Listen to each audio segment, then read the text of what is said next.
우리는 미터와 킬로그램으로 이루어진 세상을 살고 있습니다. 이렇게 도량형이 세계적으로 통일된 덕에 우리는 오늘날과 같은 수준의 과학 문명을 누리고 있다고 할 수 있습니다. 1부에선 미터의 정확한 길이를 정하기 위한 원정대가 험난한 여행을 떠나는 장면까지 다루었습니다. 이제 2부 계속합니다. 들랑브르와 메시앙 원정대의 작업은 처음 예상보다도 훨씬 더 고되었습니다. 하필이면 프랑스 대혁명이 겹쳤기 때문입니다. 원정대는 루이 16세의 이름으로 된 여행 허가서를 갖고 있었습니다. 황제가 후원하는 사업이라 이 여행 허가서만 내밀면 각 도시에서 여러 편의를 봐주거나 최소한 도시간 통행의 불편은 없었습니다. 그런데 미션이 시작된 지 3년도 안 돼 루이 16세가 단두대에서 처형되었습니다. 이 바람에 원정대의 뒷배를 봐주던 여행 허가서가 졸지에 아무 쓸모가 없게 되었습니다. 위원회의 일원인 라부아지에도 악질적인 세금 징수원 경력으로 루이 16세처럼 참수되는 참사가 벌어지기도 했습니다. 당대의 측정 작업은 보통 새로운 세금 징수를 위한 것이었습니다.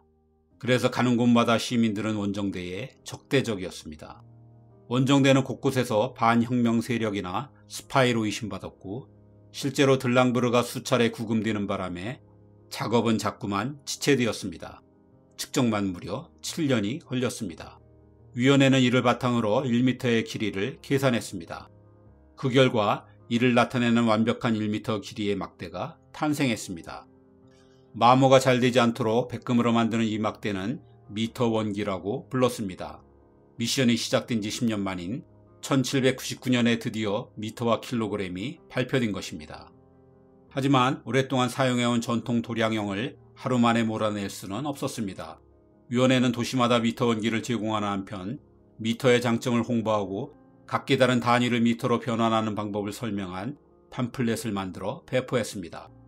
그럼에도 대중들은 갑자기 생겨난 미터와 킬로그램을 이해하기 어려웠습니다. 나폴레옹 집권기에는 미터와 전통 도량형을 절충해 같이 사용하기도 했습니다. 그러다 1840년에 법적으로 미터만을 사용하도록 강제했고 시간이 지나며 대중들도 미터 사용에 익숙해지게 되었습니다. 19세기가 되어 미터와 킬로그램은 점차 다른 나라로 퍼져나가기 시작했습니다. 다른 도량형보다 사용하기도 쉽고 체계적이었으며 무엇보다 사람이 아닌 자연이 만든 기준이란 점이 신뢰를 주었습니다. 이 미터법의 도입에 가장 적극적인 나라는 포르투갈과 네덜란드 같은 무역국들이었습니다. 잦은 상거래로 통일된 도량형이 얼마나 필요한지 누구보다 잘 알았기 때문입니다. 독일도 마찬가지입니다. 수많은 공국으로 분열되어 있던 당시 독일은 도량형이 너무 달라 교역에 큰 불편을 겪고 있었습니다. 그래서 1871년 독일 제국으로 통일되자마자 미터와 킬로그램을 받아들였습니다. 미터는 곧 대서양을 건너 갓 독립한 라틴 아메리카로 퍼졌고 20세기엔 중국과 인도까지 공식 도입하면서 미터는 확고한 세계 표준이 되었습니다. 하지만 영국과 미국은 상당히 오랫동안 미터를 쓰지 않고 버텨왔습니다. 이들은 야드와 파운드 등 자기만의 단위를 써왔습니다.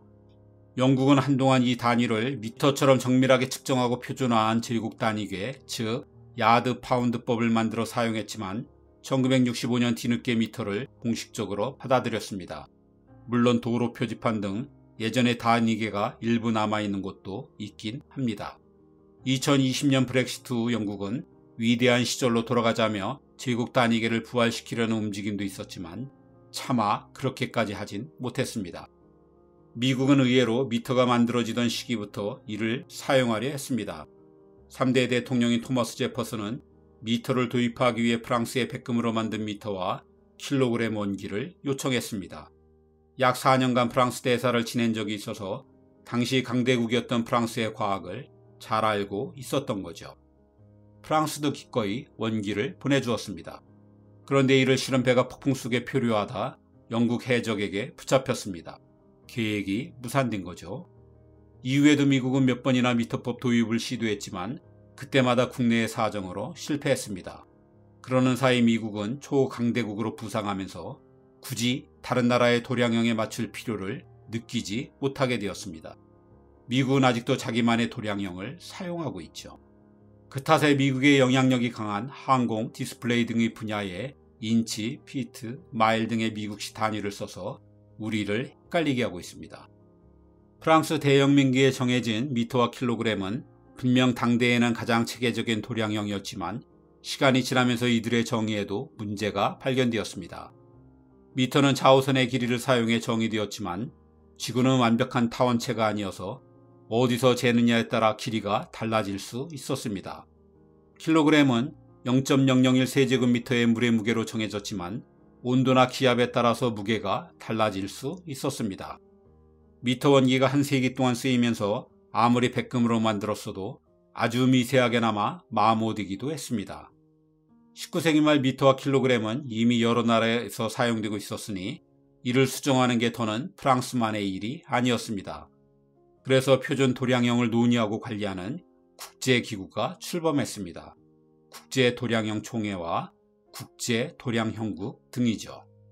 1889년 첫 회의가 열린 이후 이 기구는 지금도 미터와 킬로그램의 새로운 정의를 만들거나 정밀한 측정과 정교한 원기를 만드는 일을 하고 있습니다.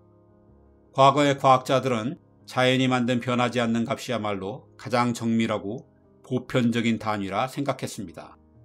하지만 현대의 과학자들에게 이 기준은 더 이상 불변하지도 정밀하지도 않습니다. 대신 물리학이 눈부시게 발전하면서 과학자들은 우주를 구성하는 법칙 가운데 절대로 변하지 않는 숫자들이 있음을 알게 되었습니다. 예를 들어 진공 속에서 빛의 속도는 대략 초속 3억 미터인데 이 속도는 어떤 상황에서도 변하지 않는 것으로 알려져 있습니다. 이제 미터는 거꾸로 빛의 속도를 사용해서 빛이 진공에서 2억 9,979만 2,458분의 1초 동안 나아간 거리를 뜻하게 되었습니다. 킬로그램은 이제 0.001 세제곱미터의 물의 무게가 아니라 양자역학에 등장하는 플랑크 상수를 통해 정의된다고 합니다. 유감스럽게도 이를 설명하는 건 제 능력 밖의 일입니다. 저한테 양자역학은 앞으로 10번을 더 태어나도 이해할 수 있을 것 같지 않은 분야입니다. 그러니 이건 그냥 그렇구나 정도로 받아들이거나 알아서 공부하셔야겠습니다. 새 정의에는 언제나 새로운 측정이 뒤따라야 합니다.